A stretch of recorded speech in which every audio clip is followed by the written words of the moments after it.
Hey, what's up guys? We're back again with the best log bait deck in Clash Royale. I asked the #1 log bait player in the world, Riley, what the best deck in the game was right now. And he said no contest, it was definitely this one. Mighty Miner has made log bait rise to the top, and because he moves so fast, it's really hard to stop. When you're rushing through with goblin barrels, princesses at the river, and the Mighty Miner that moves ridiculously quickly, if your opponent slips up once, you can earn massive damage. And if they're at a low elixir count and you click the ability so the Mighty Miner shifts sides, they might not have enough elixir to defend you. This might not be the best way of making other players want to befriend you, but it is certainly the best log bait deck to play if you want to gain trophies or push up the ranked ladder. When you dig your opponent's destruction with the Mighty Miner, they'll probably be screaming that it's really rigged. But if you don't have Mighty Miner, substitute them out for Valkyrie. Let's go jump straight some games and assert dominance. Don't forget to subscribe to the channel so you never miss out on any of the daily videos. Thanks to everyone that's using credit code SirTag to support the channel. All right, so this guy's got a 3-crown banner, so I think he's foreshadowing the future. He knows what's about to happen to him. And it wouldn't typically be possible if we were running a regular log bait deck, but we've actually got Mighty Miner, so we have that destructive capability. Oh, dude, I know why he's got the 3-crown banner now. He's running Golem, and he's all-inning right out of the jump. He only knows one thing. 3-crowned or 3-crown the opponent. That's his religion. That's his Bible here. So I think I need to go in for a Mighty Miner and then maybe go in for a cannon depending on what happens. I don't want to cycle a cannon, but I have to. The only way I can casually counter this. Everything else would cost way too much elixir. Okay, so I could go in for an Ice Spirit here, and the other thing else that I was considering was rocketing the Electro Dragon, which might have been the right decision. I think right now I have to let the Dark Prince connect and then rocket on top of the Electro Dragon and then also hit the Lumberjack if possible. Yes. Okay, that was really good. The Dark Prince didn't stay locked on the tower. It went back on the goblins. Oh, that's so weird.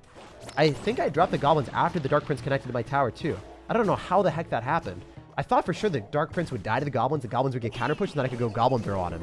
That's not what happened at all, my dudes. What the heck? All right, so I'm going to go Ice Spirit. He's going to Barb Barrel. He's not Barb Barreling. Okay, he's going to Barb Barrel afterward to hit the Ice Spirit, but he missed. Let's go. That's the damage I live for. You guys might be like, Jake, you're literally celebrating 100 damage. I'm celebrating the fact that this guy's mental is decomposing before our very eyes. If you miss an Ice Spirit on top of the tower, you're just sitting there with your hands over your face in disappointment. Also, this matchup is hard for him to deal with because the Mighty Miner costs so much elixir for him to defend, and all of his cards in his deck are a lot of elixir to spend. So I'm going to go in for goblins here, and then I think I can go in for a log afterward, and then Ice Spirit here, so then the Baby Dragon, and then the Dark Prince don't do that much. I thought he was going to Tornado, but he just went in for a Golem again, man. Why do I expect these people to try to defend ever? I saw at the start. He showed me his true colors, and I refused to believe him. Man, as soon as he went Golem in the back first play, I should have known he didn't care about his towers at all. All right, so I got to go cannon a little bit closer than I typically would. Wait, such good rocket value. We're going to make sure everything stays nearby. Oh my gosh. I didn't hit the Mega Minion. Guys, I'm a little bit scared. I need to go in for a Mighty Miner. I need to go for an Ice Spirit pronto. If this Ice Spirit doesn't stun and jump and like lock onto everything, we're screwed. Okay, we're going to have to go in for another cannon on defense. It should be able to pull the Baby Dragon as well, I think. The goblins, yeah, it's good. It's good. Then we can Ice Spirit afterwards, so then we can go and pull the Lumberjack, hopefully. Yes, I want to go Goblin Bro on defense because I don't know if it's going to pull the Lumberjack. Jeez, I defended the tower. Are you sure about that? Well, so far, not yet. I mean, the Lumberjack was still on the tower. All right, so my rocket is able to take this out. So all I have to do is defend. Can I do it, though? I think I'm going to go in for a Mighty Miner, so we get him to Electro Dragon, and then we go for a cannon, and then we rocket on the tower, and we use our Ice Spirit. So the Electro Dragon isn't going to allow the Golem to break through. He has to go Lumberjack on our tower to have enough damage to take out our tower. But if he doesn't reset the Mighty Miner, then his Golem push is going to get collapsed. So that's why we went for the Mighty Miner at the last couple seconds, because we knew we could count on him digging our opponent's grave. All right, you guys already know the deal by now. We're going to go for the Ice Spirit, and we're going to see what's happening. This is one of those cards that you cycle at the start, don't really pay that much attention to. It's only 1 elixir, and it could maybe force out your opponent's 4 elixir Lumberjack, or something that they shouldn't be dropping. Okay, he's going to arrows in the back on my tower. Huh. You got arrows, maybe you're going to end up having like a Graveyard Freeze deck. You could also end up having a Lava Hound deck, but now you're showing Electro Wizard. So I don't know what has arrows and Electro Wizard in the deck. Thinking Graveyard Freeze, but I could 100% be wrong. I'm going to expect him to not have another spell. Okay, this is really, really good for us. I'm not going to click the ability yet. I wanted to make sure that the Mighty Miner was going to be tanking for the longest period of time. Yo, this is really good. Cannon's going to be able to pull that as far as possible. Then I can log on the Electro Wizard and all the skeletons from the Witch. And we should be able to shut this down for a minimal elixir investment. I'm going to go Ice Spirit here, and I'm going to go in for goblins afterwards. Hopefully we don't take too much damage. We'll have to wait and see. Yeah, that's incredible. Because now I can Mighty Miner and kite the Inferno Dragon to the other side. The Mighty Miner is using a leash, and that dragon is his dog. And maybe we can go in for the Mighty Miner ability here and kill the majority of the goblins. I think that was worth it, so then I didn't have to worry about the counter push at all. I'm not going to get any damage with the Mighty Miner, but for 1 elixir to clean up all the goblins, that's pretty good for me. We were able to shut down the Inferno Dragon with it too, so pretty good trade overall. I'm going to go Princess in the back and make sure if he arrows at it, he's not going to be able to hit the lower HP tower. Okay, last time he went for Electro Wizard and Witch. If he drops the Electro Wizard or Witch in the back, we could rocket it. If he decides not to, I'm not going to do anything. I feel pretty confident in this matchup. Oh, he's going to have Fireball, Witch, Electro Wizard, Inferno Dragon. This has to be Graveyard, right? Who's that Pokemon? There's no doubt in my mind it's Giant Graveyard. I'm going to Mighty Miner and apply aggression with goblins. And I want to play very aggressive because he's not going to have a good card cycle to deal with this. So, ooh. Wait, that mini pack is definitely dead. I don't have to spend much elixir. I'm going to click the ability so then we can block the Electro Wizard from getting too much value. And I think the Princess is going to stay alive. Yo, the Electro Wizard's going in the wrong side. The Princess is still going to give us value.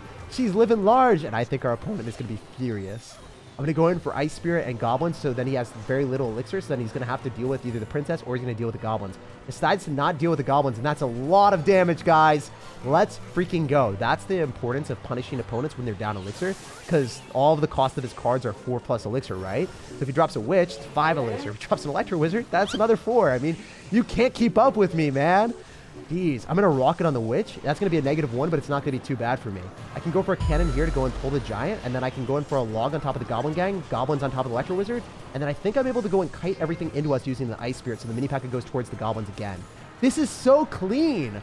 Look at the defensive sequence that we're able to do with only 3 elixir cannon, shutting down the remnants of a mini P.E.K.K.A, a giant. Like, this is gigantic value.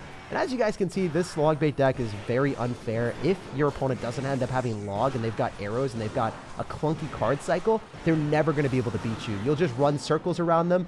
Well, they'll be running away from this game, never wanting to play again. At least High Roller stayed true to his name and ran a whole bunch of cards with really high elixir cost. All right, so we have finally evolved to level 14 cards, and this guy is rushing through with the Miner. All right, dudes, let's see what we're up against. A lot of times when we see Miner, it's going to be Miner wall breakers with Magic Archer and Log, and if that's going to be what's happening here, it's going to be a tough matchup. But a cannon preemptively, it will also be able to pull wall breakers if he decides to go and spam that. We'll see what he's got. He could also end up having a balloon deck with Valkyrie and Executioner. He could also end up having Hog Rider, Executioner, and Log, and Rocket. Ooh, skeletons. This is making me feel like wall breakers, and there it is. All right, we're in a Mighty Miner here. We could predict him to go in for Magic Archer and go Goblin, so then it locks onto the Goblins and then doesn't hit the tower. Let's freaking go. Wait, it still hit my tower, but it didn't hit the tower near as hard. Okay, so I kind of, I should have clicked the ability. If I clicked the ability there, that would have been a big baller play. Anyway, in this type of matchup, it is imperative that you go in for your princesses at the river and the other side. So after they defend with a Valkyrie or a Magic Archer, it doesn't go in the side that they want. I'm going to go Goblin Barrel and a little bit further back because I think he's going to log the princess or Valkyrie here. And then maybe he's going to mess up because he doesn't have Tornado in cycle because he had already dropped it. All right, we're going to go Cannon here and then try to use our Ice Spirit. I don't think I want to log this, but I kind of have to. I'm a little bit scared. Just want to keep the Cannon healthy in case this guy decides to do something else. Maybe the Valkyrie gets a shot on top of the Cannon and the Wall Breaker connects to my tower. Just can't mess around with that too much. All right, so if this guy goes in for a Magic Archer, it would kill my Princess. So I'd have to go in for a Princess here, make a prediction on the Magic Archer, and go in for, like, Mighty Miner. So that's exactly what we're going to do here. We're going to go Mighty Miner and then, oh no. He actually went Magic Archer right when I did that. I don't know if it kills my Princess. It doesn't kill my Princess! Well, it did right afterward. Princess, you were like dodging bullets for a second, but obviously it's magic for a reason. It finds its target at the end. Okay, I'm going to go Ice Spirit here for 1 elixir. It's going to force out skeletons most likely, and then I can go in for a Goblin Barrel here because he went for a Valkyrie, and then he's going to have to Tornado this most likely. He's going to miss. If he doesn't have log, this is really, really good for us. Oh my gosh, it's so much damage. Dude, even the skeleton that was distracted by, or even the goblin that was distracted by skeletons found his mark in the end. I'm going to go in for a cannon here. I think that both of the wall breakers get pulled, so that's good. They shouldn't do much damage, and I can Ice Spirit here.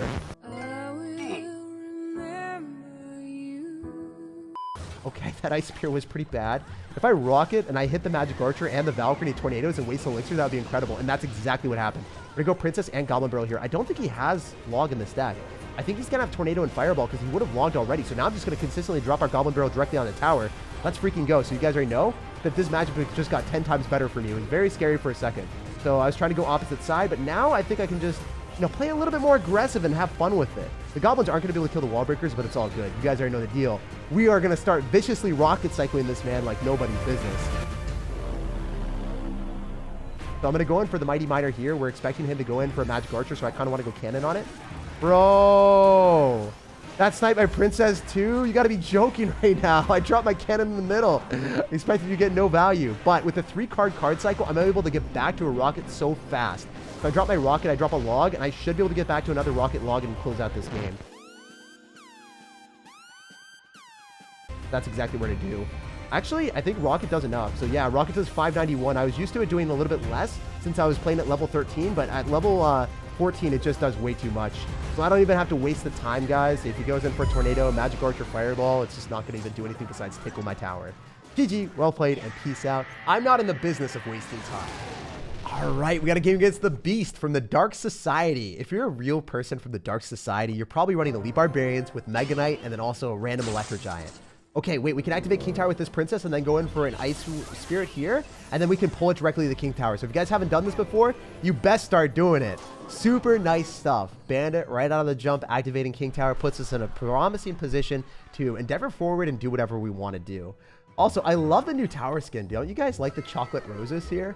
Is this guy going to go in for anything aggressive? He's going to Fireball. Okay, so we're currently up a lot. He drops a Fireball and a Goblin Barrel for a -1 trade. We activate King Tower, and also we get a +1 trade with a cannon crushing all the Barbarians. I'm going to go Princess here. We're going to expect him to go for a Royal Ghost or something, so I want to go Mighty Miner and Ice Spirit.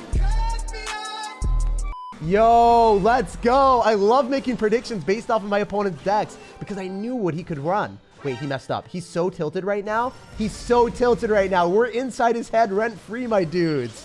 Let's go. I guess that's what happens when so many bad things happen to you. You just don't know what to do, and you're like, well, I'm dead anyway, so let's just try something. Frantically trying to put a card down on the phone while his tears are like stopping his placements. It's like trying to play Clash Royale right out of the shower and your hands are wet and it's not working, but it's with his tears, you know? That's kind of what happened. 3 days later. Oh my gosh, the princess is still alive. I think, bro, we are a part of your Dark Society. Maybe I'm your clan leader right now at this point. Princess is still alive and you might have rage quit. That was incredible. Making the prediction on the Royal Ghost and activating King Tower early on with the Bandit. It's too much for this man to mentally deal with. He pieced out of that game as we ripped his towers to pieces. A few dominance is asserted later. An added bonus of running Mighty Miner is allowing you to 3-crown even faster when your opponent rage quits. All right, it's getting serious in here. Let's get it. So I'm going to Princess in the back, starting off the game strong. I already feel so good after the last win. There's nothing more satisfying than getting a game so fast and making your opponent furious and just going out of the next one on a win streak. So really want to keep it up. I'm going to Mighty Miner in the back on the left-hand side, and then I can maybe go for a Goblin Barrel here. Oh, is this the exact same deck that we just beat? I mean, I crushed, I think, the annoying P.E.K.K.A deck, and I think that's what we're playing against again. Deja vu. Unfortunately, I can't activate King Tower as easily because I don't have Princess in cycle, so I can't sacrifice the Ice Spirit and then go Princess. So we're just going to roll with what we got. I'm going to go for a cannon here, and it should be able to go and pull the rest of the Battle Ram spam, and then I can go for a Princess here. But guys, it's kind of like, you know, what would have happened if the guy didn't rage quit. Now you guys get to see the matchup in actual action. So this guy is not going to be spamming too much. Maybe he goes Magic Archer, so I want to go Mighty Miner and make the prediction on that so he can't pierce through and hit my Princess. If he goes for Electro Wizard, always click your Mighty Miner bomb because it does so much damage to the Electro Wizard that it makes it worth it. And you don't have to respond to Electro Wizard, so it's worth. Princess will take 2 shots from the Magic Archer, and then it will die. So it's still going to put us in a pretty good spot. Do I want to just log on the Magic Archer and get a good trade from that perspective, and then also promisingly log whatever he drops to counter the Goblin Barrel? Okay, he drops a Fireball. Wasn't necessarily expecting that. He's going to have Bandit in cycle, so I want to go in for Princess and then go Goblins and predict his Bandit. Yep, so it's really important to know what your opponent's card cycle is so then you can make precautions and get extra value with the Princess. Not easy for them to deal with sometimes. So I want to go and lock onto the Bandit here first, and then it's going to be able to kill that. And if he goes in for a Magic Archer, we could always click the bomb, and then it would go undercover. It would damage down the Magic Archer, and it would also, you know, stop him from hitting my tower. He needs to go Magic Archer in the middle to snipe my cannon, but I don't think that's necessarily going to be the easiest thing. Also, since he has Fireball as his only way, maybe I can make him pay. So I'm going to go Ice Spirit. I'm going to go Goblin Barrel slightly further back and see if he whiffs a Fireball. That's what I'm hoping for right now. Please whiff the Fireball, bro. Oh, he goes in for Electro Wizard instead. Well played. Credit where credit is due. This guy played well enough to stop us. As you can see, I'm a genius. I'm going to go for a Princess here, and he goes in for Electro Wizard out of cycle and then P.E.K.K.A. So with no E-Wiz in cycle, how are you expecting to reset the Mighty Miner? So if I just spam all my stuff, my heart and my soul at you, are you going to lose the game? I'm wondering right now, my dude. This is really hard to defend if you don't have the right card cycle. You're going to lose your entirety of your spam on your counter push, and you're not going to be able to get anything to punish me. Magic Archer can't be lined up in the middle because you had to drop it to defend. Like an Ice Spirit here to go and pull back the P.E.K.K.A, and then I can log and hopefully kill the Magic Archer. And then even if the cannon dies, we can get back to another one if we need to. So I'm going to go for cannon here. It should just die, and then I can go for a Magic Archer counter with the Mighty Miner.